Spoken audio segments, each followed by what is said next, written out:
चिंतन और मंथन का दौर दोनों ही खेमों में शुरू हो चुका है। बीजेपी में इस बात को लेकर श्वेता चिंतन और मंथन किया जा रहा है कि आखिरकार कर्नाटक में इतनी बड़ी हार का सामना वो क्यों कर रहे हैं।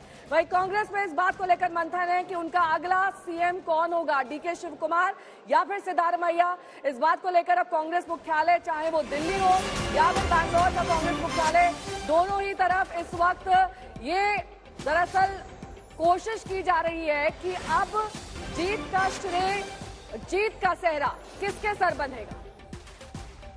लेकिन सिद्धारमैया, डीके शिव कुमार दोनों अहम नाम रहे कर्नाटक चुनाव में, लेकिन उससे बढ़कर अभी कांग्रेस पार्टी का अगर रुख देखें तो राहुल गांधी की बात वहां पर होती है कि किस तरीके से भारत जोड़ो यात्रा और उसके बाद राहुल गांधी का जो संसद सदस्यता है उसे निरस्त किए जाने की जो बात रही। तो कांग्रेस पार्टी इसका विश्लेषण इस हिसाब से कर रही है, आकलन इस हिसाब से कर रही है कि राहुल गांधी को लेकर कर्नाटक के लोगों का प्रेम 135 के इस आंकड़े के रूप में इस समय नजर आ रहा है। नतीजे और रुझान की यह तस्वीर जहां पर 135 पर कांग्रेस और 63 पर भारतीय जनता पार्टी और जेडीएस ऐसी स्थिति में भी नहीं कि उसकी जरूरत या तो कांग्रेस को हो सरकार बनाने के लिए या फिर भारतीय जनता पार्टी को जुगाड़ बनाने के लिए। अब आपको ग्राफिक्स के जरिए दिखाते हैं कि दरअसल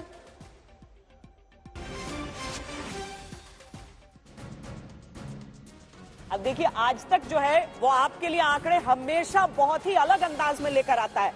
अब यहां देखिए, बात कर्नाटक की हो रही है तो यहां पर जो शाही हाथी हैं उनकी सवारी हमारे बगल बगल से निकल रही है, जहां पर सबसे आगे खड़गे कांग्रेस के हाथी पर सवार 135 के आंकड़े के साथ। वहीं जेपी नड्डा को बीजेपी की ओर से हाथी पर सवार दिखाया जा रहा है, लेकिन 63 ही अभी रुझानों में दिखाई दे रहे हैं। बीजेपी के लिए जबरदस्त और करारी हार और इसका सेहरा किसके सर बंधेगा, ये भी दरअसल मंथन का एक विषय है, क्योंकि ये कांग्रेस की ओर से लगातार कहा जा रहा है कि आखिरकार अगर जीत का सेहरा प्रधानमंत्री नरेंद्र मोदी के सर बनता है तो फिर हार का क्यों नहीं। और यही वजह है कि लगातार कांग्रेस इस बात को मुद्दा बनाने पर जुटी हुई है कि अगर उन्होंने इतनी प्रचंड जीत हासिल की है कांग्रेस की कर्नाटक में, तो ये दरअसल संकेत हो सकते हैं 2024 के लोकसभा चुनाव के लिए। यानी कि मैंडेट जो है वो जनता का इस वक्त कांग्रेस के पक्ष में सिर्फ कर्नाटक ही नहीं बल्कि पूरे देश में दिखाई देगा, ऐसा कांग्रेस का भरोसा है, ऐसा उनका मानना है। लेकिन इस बीच लगातार आज तक आपको अपने ग्राफिक्स के जरिए दिखा रहा है कि क्या कह रहे हैं रुझान और ट्रेंड, और साथ ही कुछ नतीजों का ये जो मिश्रण है, इसमें 135 सीटों पर रुझान दिख रहा है। कांग्रेस पार्टी का 63, बीजेपी का, जेडीएस का 22, वहीं अन्य का 4।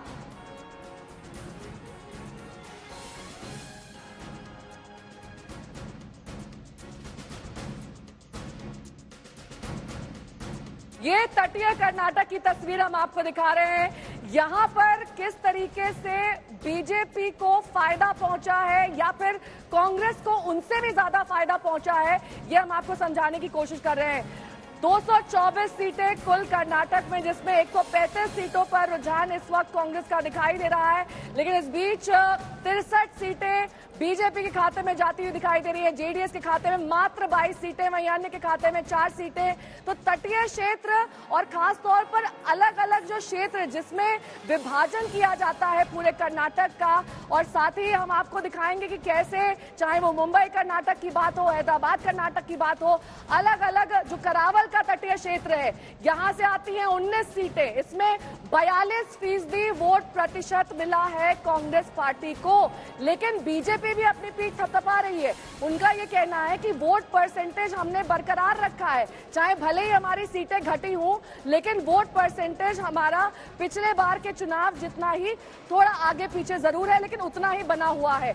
ऐसे में लगातार हम आपको बताते हैं कि कैसे अब कांग्रेस दफ्तर में दिवाली यानी कि एक तरीके से जश्न का माहौल शुरू हो गया है। मैसूर पैलेस, चलिए आपको सबसे भव्य तस्वीर दिखाते हैं, जहां पर लाखों की संख्या में देश भर से पर्यटक पहुंचते हैं। मैसूर पैलेस, यहां पर किसको कितनी सीट हासिल हुई है, पुराना मैसूर की ये तस्वीर आप देख रहे हैं। दरअसल यहां पर कांग्रेस को पूरी तरीके से फायदा मिलता हुआ 64 में से 42 सीटें कांग्रेस के खाते में जाती हुई दिखाई दे रही है, वहीं सिर्फ और सिर्फ 4 सीटें बीजेपी के खाते में।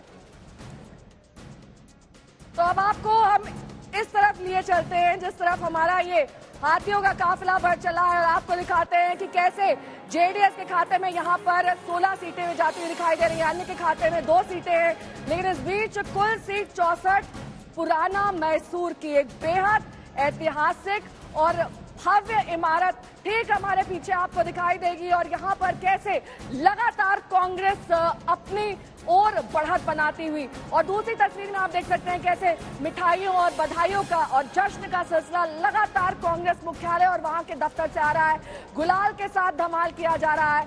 लेकिन ये जो हाथियों की सवारी है वो दरअसल मुड़ चली है कांग्रेस पार्टी की ओर। आज जीत का हीरो कांग्रेस किसे मानेगी? क्या राहुल गांधी का चेहरा प्रमुख तौर पर आगे किया जाएगा, या फिर जो लोकल लीडर्स हैं सिद्धारमैया और डीके शिव कुमार, उन्हें जीत का सेहरा पहनाया जाएगा? अब आपको कर्नाटक विधानसभा की तस्वीर दिखा देते हैं, यहाँ पर क्या सूरत हाल रहेगा, क्योंकि यहाँ पर तो नीला रंग छाने वाला है, कांग्रेस का नीला रंग, जिन्हें 135 सीटों पर रुझान मिल रहा है। यहाँ पर किस तरीके से आप देख सकते हैं कि कांग्रेस जो है वो पूरी तरीके से बीजेपी पर हावी होती हुई दिखाई दे रही है। जेडीएस के खाते में 22 सीटें जाती हुई दिखाई दे रही हैं। जेडीएस को भी फायदा हुआ है पिछले बार के चुनाव में अगर तुलना की जाए, वहीं अन्य को भी 4 सीटें, लेकिन बीजेपी का भगवा रंग सिमट गया है। बीजेपी का भगवा रंग 63 सीटों पर आकर सिमट गया है। कुल 224 सीटें जिनका रुझान और नतीजे और साथ ही मिले जुले आंकड़े हम आपको दिखा रहे हैं। पूरे कर्नाटक विधानसभा की तस्वीर इस बार बदलने वाली है, और कांग्रेस लगातार अब मंथन कर रही है कि अगला सीएम कौन होगा, डीके शिव कुमार वर्सेस सिद्धारमैया।